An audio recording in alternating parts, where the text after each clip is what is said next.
the destruction of man-made structures we condemn as vandalism, while the destruction of nature we defend as development. We cut trees to build houses, for fuel, and to burn charcoal. We clear huge areas of land for industry and agriculture. And once there are no trees left in that particular area, we move on to another. If we stop to think, we would realize that there exists only one Earth. And if we continue on this self-destructive path, there will be nowhere else to move on to. Welcome to Our Environment, Our Future. I'm your presenter, Ruth Venzu Witola. Our topic on the program today is forest management. We depend on the forests for survival, from the air we breathe to the wood we use. Forests also provide habitats for animals, watershed protection, prevention of soil erosion, and mitigation of climate change. Yet, despite all this, we are still allowing them to disappear. Between 1990 and 2000, Zambia lost an average of 440,800 hectares of forest each year, an equivalent to over 300,000 football pitches. This rate increased by 10% between 2000 and 2005. In total, between 1990 and 2005, Zambia lost nearly 14% of its forest cover. With increased industrialization, urbanization, and agriculture, we are left to wonder the magnitude of this loss today. So yes, it is clear that there is a growing problem of deforestation in Zambia. But what exactly is causing it? One of the major causes of deforestation is land conversion. You know, as the population starts growing, you want to find more land to settle. So as you are trying to find where to settle, you tend to cut down the trees and convert that into settlements. So you build your houses, you build your infrastructure, you want to build your industry, whatever. So you are now removing those trees. That is one of the causes. Agriculture is also one of the causes of deforestation. You know, as you want to expand your field, because maybe your farming methods, they are not sustainable. So you want to have more yields. So in order to balance between unsustainable farming methods and the amount of yield you would like, you tend to increase the cropland or the farmland. Where do you go? You go and clear the trees. You remove the trees so that you open up for agriculture. Sometimes deforestation can also be caused by wildfires.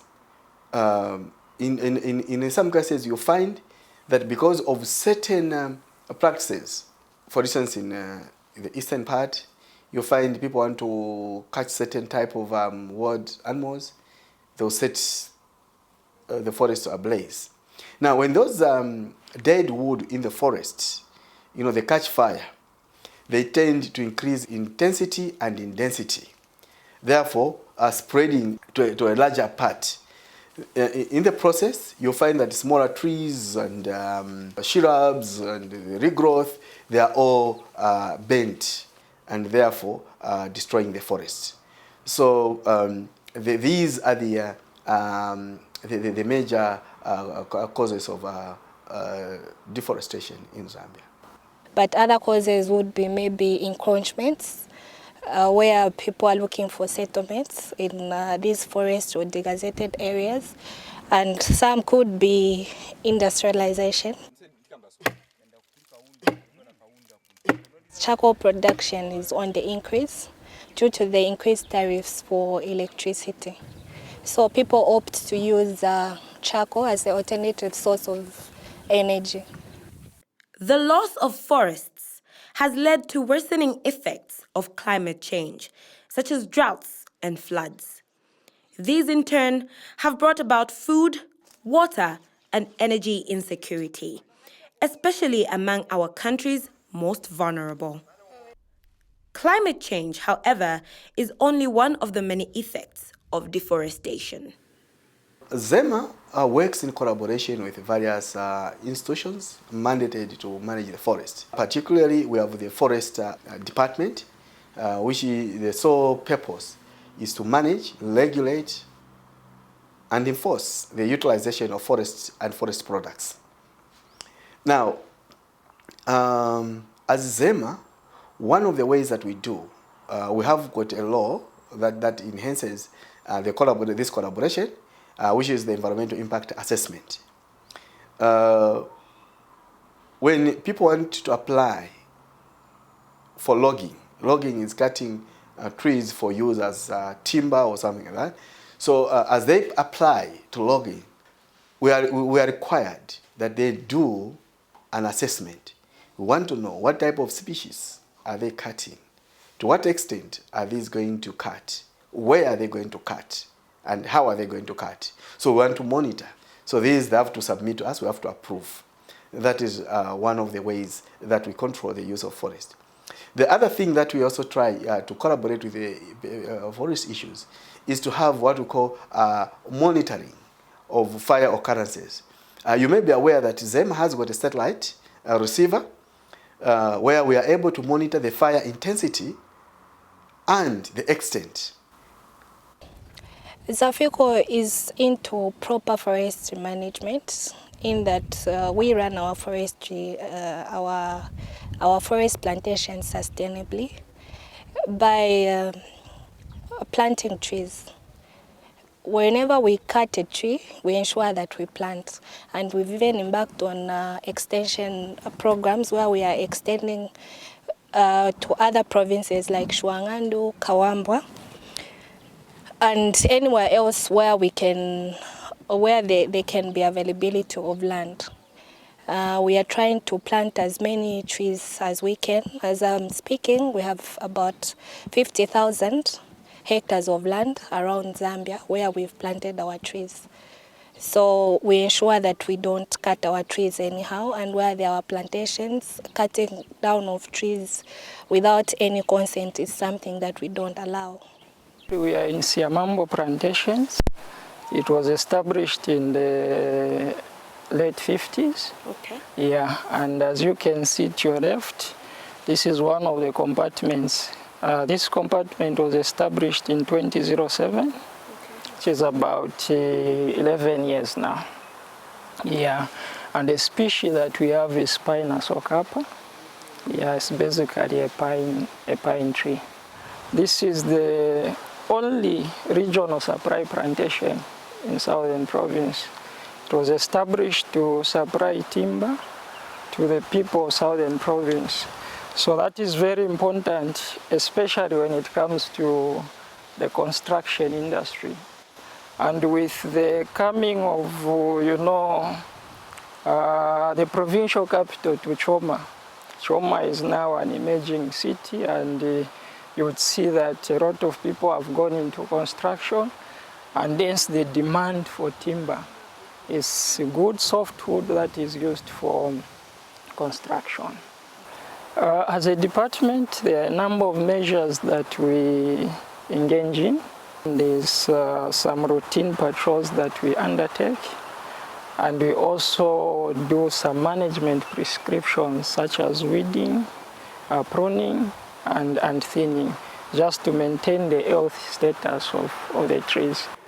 So we are planting trees, which is the pines and eucalyptus, for our commercial purposes. Because if you look at the construction industry in Zambia, there is a lot of demand for wood. And then Choma National Forest is surrounded by villages. All these villages also have needs for wood. So their target has always been Siamambo, because we have the fast growing exotic species. So we talked to them about this and explained to them why it was important to manage this area. So for them to really buy into our idea, what we do is, if there is any work that is to be done in this plantation, the people we target first are the people living around the plantation and the reserve in general. So we employ those, they come here, they do the nursery works, they do all the silvicultural works in the compartments. So through that, they are learning how to manage the plantation for the government. Without forests, the environment will be sick. To define the importance of forests, I normally use the word itself, forest. The F in that word, forest, I look at it as finance. It is crucial finance that can help us sustain, our environment. The O in that forest, I refer to it as the ozone. We are talking of climate change, the ozone layer being destroyed. So if we protect these forests, we are protecting the ozone layer. Forests repair the environment. The E, I call it the environment itself, I call it the ecosystem. It provides that balance to the ecosystem that gives us a conducive environment. And the S, nowadays we are talking of sustainability. Without sustainable management of forests, you cannot talk about sustainable development. And the T that is there is talking about you and me. What are we thinking about? Are we thinking about tomorrow? The trees that we have, if we just cut and cut and cut, are we thinking about posterity? So in a nutshell, that is how important, that is how salient forests are to the environment. Plantations such as this help reduce pressure on indigenous forests. But this is not all that can be done. So now, the Forest Act has also brought up a new dimension to the management of forests. It's called community joint forestry management.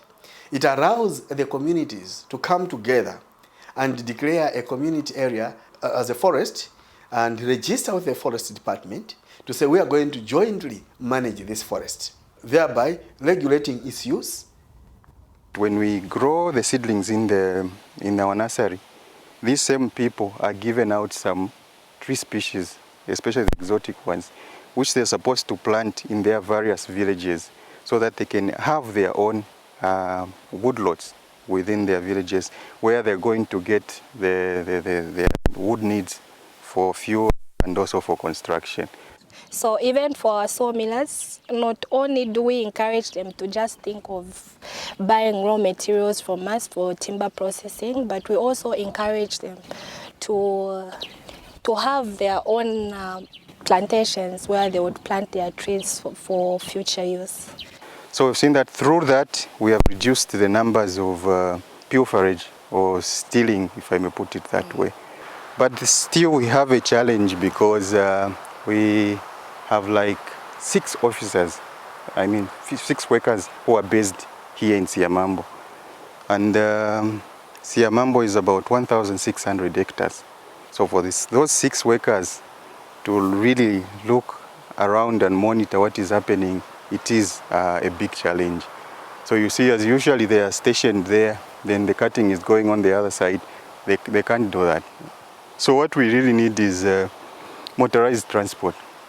If we can have maybe even 4 or 5 bikes, then we can have an increased number of personnel, maybe even 20, because all those things are in our management plan. We have stated that the number of need for us to optimally manage this area is about 25. So we need an upgrade from that 6 to maybe 20. If we don't look after it, then fire comes, everything goes. So we really need an improvement in the funding. We really need an improvement in the manpower so that we can actually work hand in hand with the community. So we are done. Sir, are you going to plant one? Please plant one, then you can come back and say, I planted that. No, it's fine. You're okay. Cool. Benjamin Mibenge, an environmental activist, a member of Green Pop and chairperson of the Wildlife and Environmental Conservation Society, has taken it upon himself to help roll back deforestation, one tree at a time.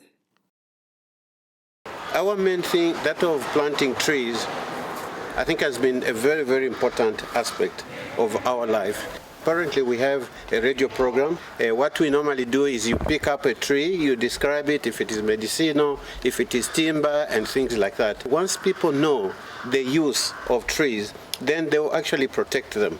If, for example, you found people standing, like that gentleman is standing under the shade, you know, it is rare that people think about what is giving them shade, because we take life for granted that this thing will always be there. I mean, look, we drink water, but we don't associate it with the forest. We put on leather shoes, but we don't associate it with the forest. I fail to understand that. It's the forest that helps us generate rain. When it rains, then the grass grows. When the grass grows, then cattle eat. When they've eaten, that's how we get our hide. Most of the medicine that we are getting in hospitals, for example, they come from the forest, with the contribution of the forest and so on. That's why you find that in Livingstone, for example, people come and ask, Uncle Ben, can you give us trees to plant? You know, that is a feedback. Then you know people appreciate. We go around, if we see somebody cut a tree, it's total war. Here it is total, I can tell you, we do that, we try to stop, you can quarrel and so on. At the end of the day, you make friends because you have actually explained to them why they should not cut the trees. For many of us, the forest is key to everything that we do. And without that, we may come to the end. It sounds funny, like it will never happen. So it will happen. I feel so bad when I look at the little one. You can see this little boy who is 1 year. We pray that he will get to my age, which is 72. But that time, where do you think the forest will be if the situation continues as it is now? Then it will be hell. That's what I keep on telling people. I said, then there's no point even having babies if you can't plan for them for the coming 50 or 70 years.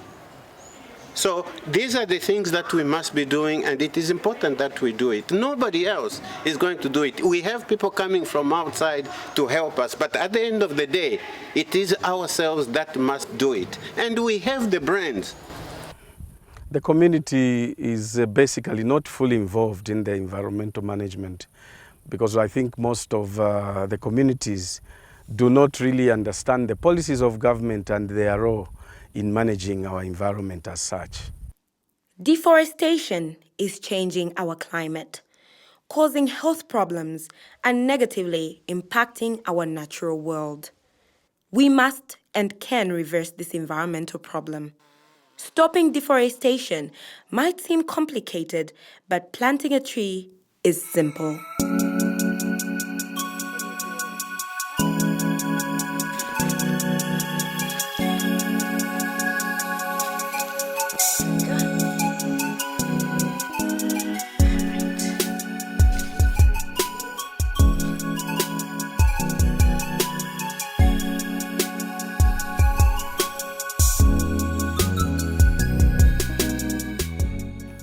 I think there is need for a lot of sensitization as well as education to interpret some of the government policies in as far as management of natural resources which are closer to them is concerned.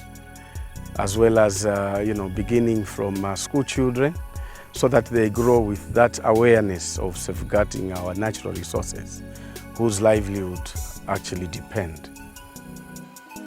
One day, when the last tree is cut and the last rain falls, we will realize that we cannot eat money.